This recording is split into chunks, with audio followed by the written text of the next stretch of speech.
नमस्कार दोस्तों, स्वागत है आप सभी का हमारे इस YouTube चैनल में। आइए आज हम सभी जानते हैं दूधी घास के फायदों के बारे में। जी हाँ, वैसे तो दूधी घास दो प्रकार की होती है, बड़ी और छोटी। इसको संस्कृत में दुग्ध फेनी या नागार्जुनी के नाम से भी जाना जाता है। आइए जानते हैं इसके बारे में सबसे पहले, क्योंकि इस घास के बारे में बहुत लोगों को पता नहीं होता है, इसीलिए सबसे पहले आप सभी को इसका परिचय मैं बता दूं ताकि आपको इसे पहचानने में आसानी हो। यह भारत के सभी प्रदेशों में प्राप्त हो जाती है, यानी कि मिल जाती है। इसकी ऊंचाई 1 से 2 फीट तक और पत्ते इसके 1 इंच लंबे होते हैं। इस दूधी में रस कुछ एक दूध जैसा निकलता है। इस पौधे में कुछ छोटे छोटे रस ग्रंथियाँ भी होती हैं। इस दूधी में एक छोटी जाति भी होती है। दोनों के गुण धर्म एक जैसे होते हैं, यानी कि चाहे छोटी दूधी हो या बड़ी, दोनों के गुण जो होते हैं वो समान होते हैं। यह पेट के कीड़ों को मारती है और खांसी के लिए भी हितकारी होती है। इसके अलावा दांत में कीड़े हों तो बड़ी दूधी के मूल को चबा करके रस को मुँह में 2 से 4 मिनट तक रखने पर कृमि मर जाते हैं और वेदना ख़त्म हो जाती है। इसके अलावा रक्तार्श में भी ये फायदेमंद है। बड़ी दूधी के पानों का रस 1-1 ग्राम मक्खन मिश्री के साथ 4 से 6 दिन तक रोज़ सुबह देते रहने से रक्तस्राव और दाह सहित बवासीर की बीमारी दूर हो जाती है। इसकी मात्रा भी जान लीजिए कि कितनी लेनी होती है, 10 से 20 बूंद, जी हाँ, या फिर सूखा हुआ चूर्ण 2 से 5 रत्ती आप लीजिए। लाभकारी पौधा है ये। आइए जानते हैं इस औषधि के फायदों के बारे में और इसके बारे में कुछ एक और जानकारी। दूधी या दूधिया घास इसे कहते हैं हम सभी। दूधी 2 प्रकार की होती है, छोटी और बड़ी। मैंने जैसे कि आप सभी को स्टार्टिंग में ही बताया, किसी भी दीवार के किनारे खाली बेकार पड़ी जगह नन्हे लालिमा लिए हुए छोटे छोटे पत्तों वाली दूधी नज़र आ ही जाती है। यह यूं ही उग जाती है। बहुत कम पानी की आवश्यकता होती है इसको, और बड़ी दूधी के पत्ते हल्के हरे रंग के होते हैं। यह भी खाली जगह दीवारों के पास या बेकार पड़ी जगह पर दिख जाती है। इसका पौधा और पत्ते छोटी दूधी से थोड़े से बड़े होते हैं। अगर शौच बार बार आ रहा हो या कोलाइटिस की आपको समस्या हो तो दूधी चबानी होती है आपको, या फिर इसका सूखा हुआ पाउडर 1 चम्मच सवेरे शाम आपको लेना होता है। इससे आपको शौच की समस्या से निजात मिल जाती है या कोलाइटिस से। इसके अलावा अगर आप पेचिश से पीड़ित हैं तो ताज़ी दूधी पीस करके ज़रा सी फिटकिरी मिला करके ले लीजिए, आपको पेचिश से निजात मिल जाएगी। नक्सीर आती हो तो सूखी दूधी पीस करके मिश्री मिला करके लें, आपके लिए लाभकारी है। बच्चों के पेट में अगर कीड़े हो गए हैं तो इसका रस 1 से 2 चम्मच देना है आपको। इससे पेट के कीड़े तो मरेंगे ही, शक्ति में भी वृद्धि होगी। आदिवासी ग्रामीणों का तो यहाँ तक मानना है कि दूधी को कान पर लटकाने भर से ही पेट के कीड़े समाप्त हो जाते हैं।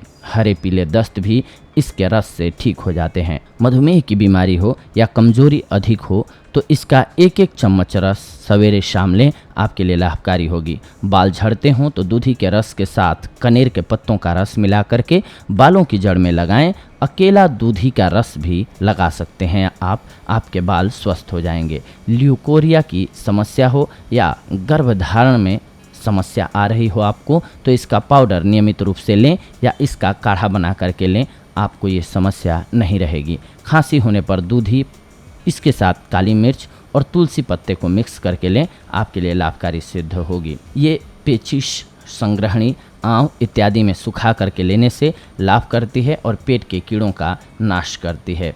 इसके अलावा गांव के बुजुर्गों और वैद्यों का मानना है कि इसके पांचांग, यानी कि दूधी के पांचांग, आप सभी जानते हैं कि फूल, पत्तियां, बीज, छाल और जड़, ये मिलकर के किसी भी पौधे का पांचांग होता है, यानी कि 5 अंग होते हैं उसके।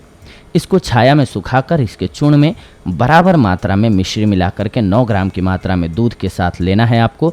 इससे शुक्र प्रमेह में लाभ होता है, यानी कि आपके दाम्पत्य जीवन को ये खुशहाल बनाने में लाभकारी होती है। इसके पांचांग का चूर्ण, बड़े गोखरू का चूर्ण और श्वेत जीरे का चूर्ण को बराबर मात्रा में मिलाकर उसमें चीनी मिलाकर के दिन में 3 बार दूध के साथ लेने से वीर्य में गाढ़ापन आता है।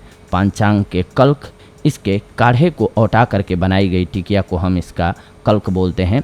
इसकी 50 ग्राम की टिकिया बना करके 50 मिलीलीटर तिल के तेल में जलाकर उस तेल से गठिया वात में आप सभी मालिश करें तो आपको लाभ प्राप्त होगा। रजो अवरोध में इसकी जड़ का चूर्ण 1 ग्राम की मात्रा में देने से लाभ होता है। स्त्रियों के रोगों का ये नाश करता है। आइए जान लेते हैं इसके हानि के बारे में भी। दूधी का अगर अधिक मात्रा में उपयोग आप करेंगे तो ये हृदय के लिए हानिकारक सिद्ध हो सकती है, इसीलिए इसका अधिक मात्रा में सेवन नहीं करना चाहिए। ये तीखी, मलरोधक, गर्म, भारी, रुक्ष, वातकारक, स्वादिष्ट, वीर्यवर्धक, मल एवं कीड़ों को खत्म करने वाली होती है। दूधी का फूल 1 हाथ ऊंचा और लंबा होता है। छोटी दूधी में सलाई को भिगो करके रतौंधी में यानी कि रात में न दिखाई देने का ये रोग होता है। इसमें आँखों में सलाई को अच्छी प्रकार से फिरा देते हैं। कुछ देर बाद आँखों में बहुत तेज़ दर्द होगा जो 4 घंटे के बाद समाप्त हो जाएगा। ऐसा करने से एक बार में ही रतौंधी का रोग जड़ से चला जाता है। दूधी के पांचांग के रस तथा कनेर के पत्तों के रस को मिला करके सिर के गंजे स्थान पर लगाने से बाल सफ़ेद होना बंद हो जाते हैं तथा गंजापन दूर हो जाता है। 2 ग्राम दूधी की जड़ को पान में रख करके चूसने से हकलेपन के रोग में लाभ मिलता है। छाया में सुखाई हुई दूधी में बराबर मात्रा में सेंगरी मिश्री मिला करके खूब बारीक चूर्ण बना लेते हैं। इससे रोजाना सुबह और शाम 1-1 चम्मच दूध के साथ लेने से नक्सीर तथा गर्मी दूर हो जाती है। चेहरे के कील मुहासे और दाद पर दूधी का दूध लगाने से लाभ होता है।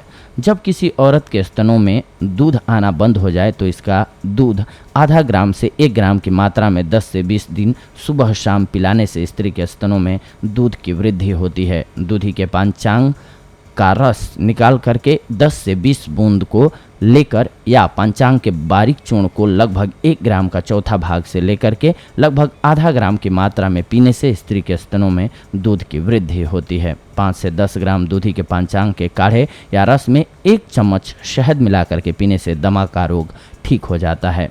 2 ग्राम दूधी के पत्तों का चूर्ण या बीजों की फंकी देने से बच्चों के अतिसार यानी कि दस्त में लाभ होता है तथा पेट के कीड़े मर जाते हैं। जड़ सहित 11 पौधे दूधी और 11 काली मिर्च पीस करके सुबह निहार मुंह पिलाइए। इससे खूनी पेचिश में तुरंत लाभ प्राप्त होता है। जी हाँ दोस्तों, तो देखा आप सभी ने कि आप सभी के लिए दूधी कितनी लाभकारी औषधि है। बहुत सारे लोगों को इसके बारे में नहीं पता है, पर यह बहुत ही गुणकारी औषधि है। अगर आपको इसका प्रयोग आता है तो, अन्यथा आप ज़्यादा मात्रा में खुद से इसका प्रयोग न करें। ध्यान रखें कि किसी गुणकारी या फिर ज्ञानवान वैद्य की सलाह लेकर के ही और उनके मशवरे के अकॉर्डिंग इसकी मात्रा अपने लिए सेट करें और इसका इस्तेमाल करें तो आपके लिए ज़्यादा लाभकारी होगी। अन्यथा अगर आप ऐसे इसका लाभ लेना चाहते हैं तो ध्यान रखें कि ज़्यादा मात्रा में कभी भी न लें। इसको उचित मात्रा में लें, कम मात्रा में लें। ज़्यादा दिन तक ले सकते हैं आप, लेकिन कम मात्रा में लें, ज़्यादा मात्रा में न लें। ये बेहद ही ज़रूरी है जानना आप सभी के लिए। ये थी आज की जानकारी। अगले एपिसोड में आप सभी के साथ जुड़ेंगे एक अन्य बेहद ही महत्वपूर्ण जानकारी के साथ, एक अन्य जानकारी के साथ। तब तक के लिए धन्यवाद। नमस्कार दोस्तों।